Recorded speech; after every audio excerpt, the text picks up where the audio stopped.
What expertise did you have to start your own company? I had no expertise. So why did you get out? I said, look, I can't even program my VCR. You've got the wrong guy. Now, the U.S. government has most of its gold in Fort Knox. I believe large gold bars, or at least that's the way it looked in Goldfinger. What made you interested in Rembrandt? It spoke to me, and I said, Mommy, please take me back to the Rembrandt. Okay. What is it that you think makes a leader? The longer that I live, the more I realize that character is really destiny. Would you fix your tie, please? Well, people wouldn't recognize me if my tie was fixed, but okay. Just leave it this way. All right.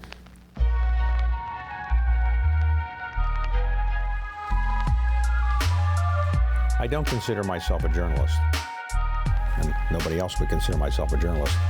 I began to take on the life of being an interviewer, even though I have a day job of running a private equity firm. How do you define leadership? What is it that makes somebody tick? Where are you from originally? I was born in New York. And your father was a business person, or? My father was a businessman, and I lived in New York until I was 8, and then moved to Florida. So you wanted to reduce your taxes, you moved to Florida, is that why you moved? I was very precocious. Right, okay. I knew at 8 that capital gains taxes were best paid in Florida. Okay. You went to high school at Le Rosey, which is one of the most famous boarding schools in the world. It's in Switzerland. And then Oxford, you got an undergraduate degree and a PhD. Yes. In history? Yes. In what type of history? The undergrad was in what is called modern history, which by English standards means when the Romans leave Britain. So when did you move back to the United States? So what happened was, as I was working at Oxford on my thesis, I took a business trip to Israel, and a 6-day trip. A lot can happen in 6 days in Israel, and the 6-day trip turned into a 6-week trip because I met the girl who would become my wife, and we've been together for 30 years since then, the entire time. Ultimately, I got interested in commodities and went off and started my own company. Where were you living then? New York. Okay, so you were starting your own company, but what expertise did you have to start your own company in the business world? I had no expertise. Okay. And there was really no reason to give me any backing. Fortunately, my first foray was in silver in 1993. And the zeitgeist was that silver was going to go down to $2 because digital film would supplant silver halide. I believed that people got the analysis wrong and that silver had a better chance of going back to 50. So I put my money on silver options. And silver went from $3.50 to $5.50 in relatively short order. And I made enough money to decide that I didn't want to do that anymore, but I would take all that money and put that on buying an option on a silver property. Well, let me make sure I understand. Where did you get the money to buy the options? I started with $10,000. Okay. So I had, a little bit of savings and turned that into hundreds of thousands of dollars, and then put the money on a property in Idaho.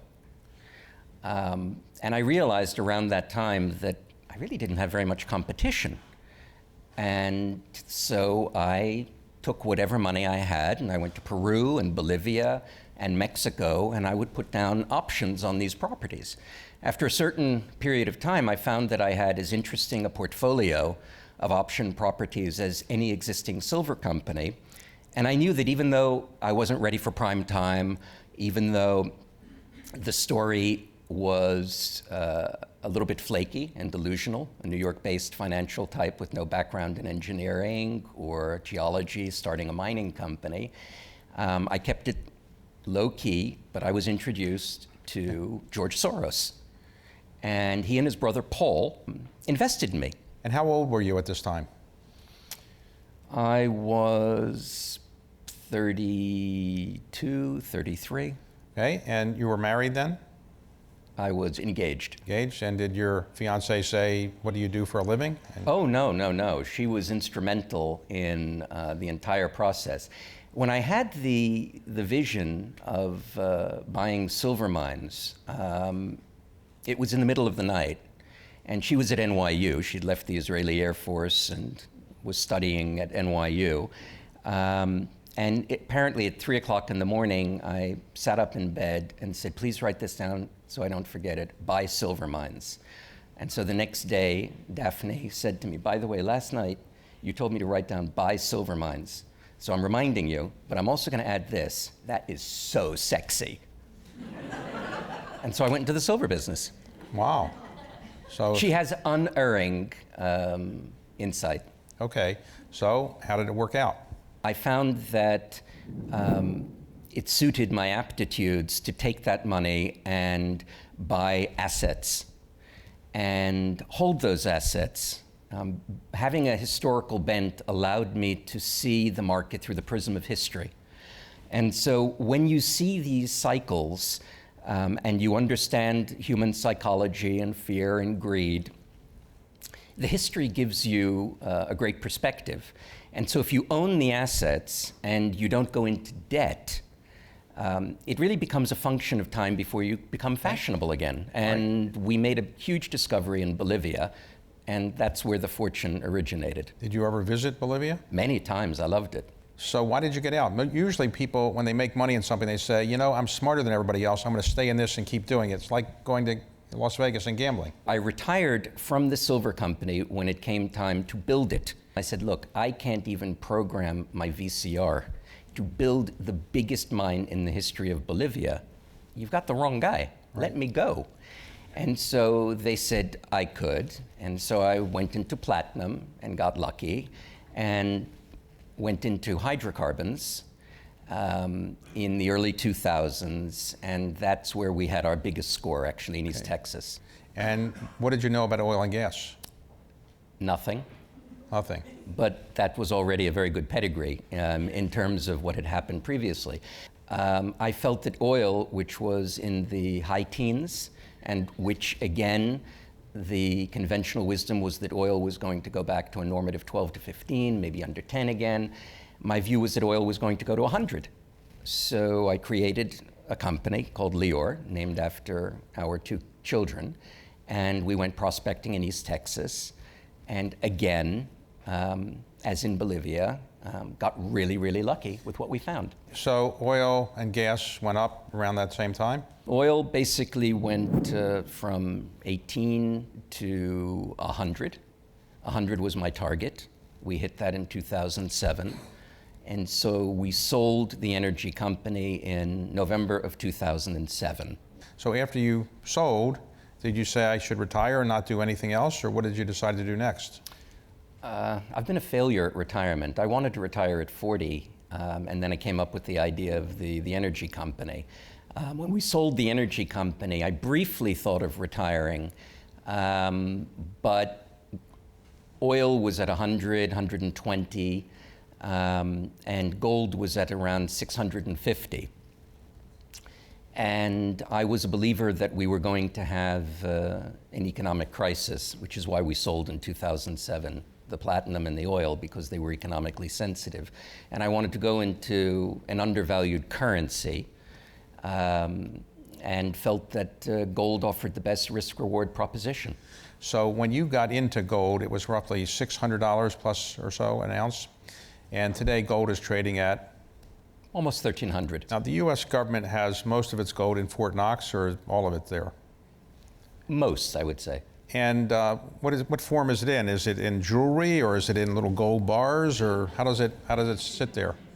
I believe large gold bars, or Okay. at least that's the way it looked in Goldfinger. So that would be my closest Okay. approximation. We never lived with our paintings. Where did you put them? Museums. It gave us more joy knowing that these paintings, which were in private collections, were all on loan. And so we created a lending library, and we lent these paintings anonymously, only the museums knew.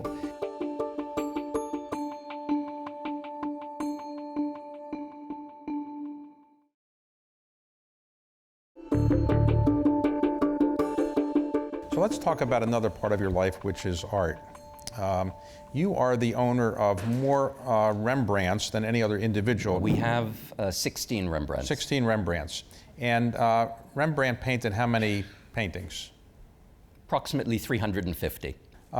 What made you interested in Rembrandt? Rembrandt's a great painter, but there are a lot of great painters. I fell in love with Rembrandt as an artist when I was 6 years old, when my mother took me to the Metropolitan, and I encountered Rembrandt for the very first time, and it spoke to me, to use that cliched expression. There was something about it. I can't possibly imagine that I was that precocious to understand his insights on the human condition. But nonetheless, whether it was the chiaroscuro, the contrast of light and dark, whether it was the intensity of the inner life, it spoke to me. And from that time on, every weekend, we would go to visit Rembrandt. Now, did your mother say there's something wrong with my son who's focused on Rembrandt? There aren't that many 6-year-olds who are focused on Rembrandt. Did she ever mention this to you as being unusual? She voted with her feet. So probably after the 10th or 12th weekend that we went to visit Rembrandt, she said, I think it's time for me to broaden his horizons. And she took me to MoMA. Okay. And I remember encountering a white canvas with a red line across it. And so she says, I was missing my 2 front teeth. Apparently, I crossed my arms, shook my head, and I said, Mommy, please take me back to the Rembrandt. Okay. And we were back to the Metropolitan. Okay. So when you were successful in business, you said, now I can afford to buy some Rembrandts. Is that right? No. Self-knowledge is it's a journey. So I never intended to become an art collector. In fact, when my wife's mother, Mira, who's an artist, said, you really should become an art collector. You're a historian, you love classical art, and perhaps it was because it was my mother-in-law, but I said to her, I will never become a vulgar materialist. 3 months later, Daphne and I were embarked upon a buying spree that was roughly, on average, 1 painting a week for 5 years. Now, Dutch paintings? All Dutch, Golden Age, Old Masters. Now, Golden Age of Dutch painting was in what years, roughly? In the 17th century. Were they more modestly priced because people weren't trying to buy old masters at the time you were doing it? Well, we clearly found that there was a vacuum in the marketplace. What we loved was undervalued. We were able to buy masterpieces of Rembrandt for less than the price of Andy Warhol's. There are 70,000 pieces of Andy Warhol. There's one collector who has 10,000 of them. So when you compare the scarcity of the Warhols with the Rembrandt, we didn't collect in that area because we felt that it was good value, but we collected because people allowed us to be able to take advantage of the fact that we had that rapacious method and taste. Now, and so we took it. When you're buying Rembrandts, you don't want a lot of people to know you're buying them. It might drive the price up if people know you're the buyer. So how do you mask the fact that you were the buyer, or did you not mask the fact? For the first, we began collecting in 2003. And for the first 13, 14, 15 years of our collecting, we were anonymous. We never lived with our paintings. Where did you put them? Museums. We felt that we were taking them out of the private domain, and that it gave us more joy knowing that these paintings, which were in private collections, were all on loan. And so we created a lending library, and we lent these paintings anonymously, only the museums knew. And so people really didn't know who was behind the collection, and we liked it like that. So today your collection is called the Leiden Collection. And how many works are in it? About 250. And have you lent them to places like the Louvre? Sure.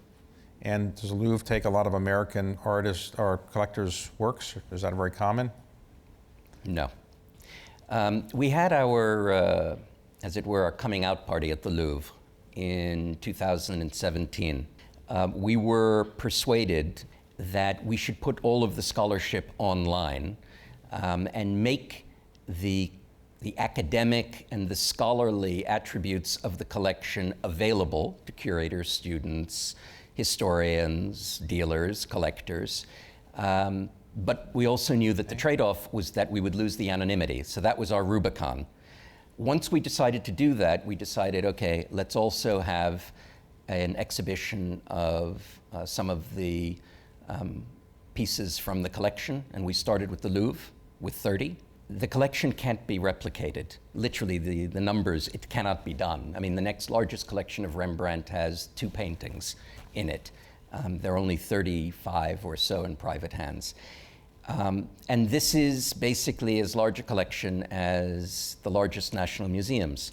So it's a responsibility that we have to be able to find a way to advance the cause of helping Rembrandt have another 350, 400 years of relevance because we believe that he's the most important painter who ever lived. Well, I'm a trustee of the National Gallery of Art, and we'd be always happy to talk to you if you ever had any interest in the National Gallery. Do people call you up all the time and say, guess what, I have a Rembrandt, but I don't want people to know, and sometimes it's a fake? The paintings that they usually call me about are not really fake, but they are after Rembrandt, school of Rembrandt. They're not really Rembrandt. On occasion, the ones that I love the most are when people come to me and offer me paintings that we already own. What is it that you think makes a leader? The greatest quality of leadership is character, and the greatest quality of character is genuinely understanding why you're leading people to do something and giving back. Cicero said that gratitude is the greatest of all the virtues and the mother of all the rest. I have no doubt that that is the key.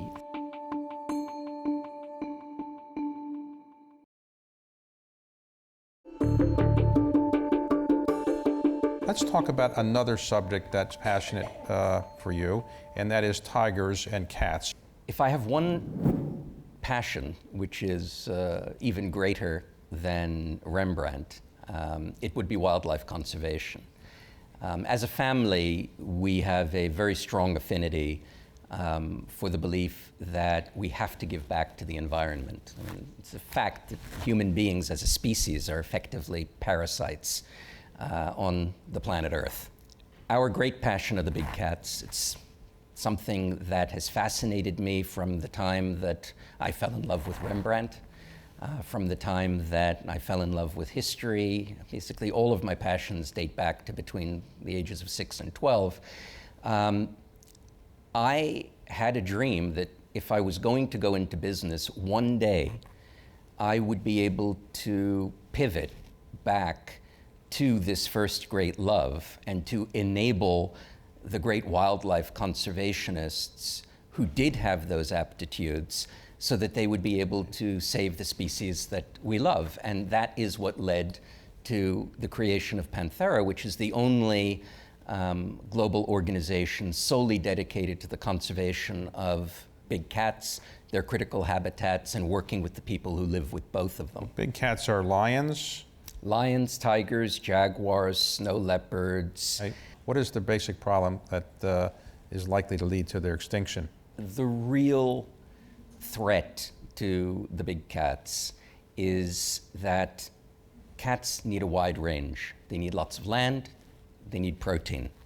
And when you have human encroachment, first of all, it means that they have smaller quantities of land, the prey density shrinks, and unfortunately, there's a propensity for human-animal conflict.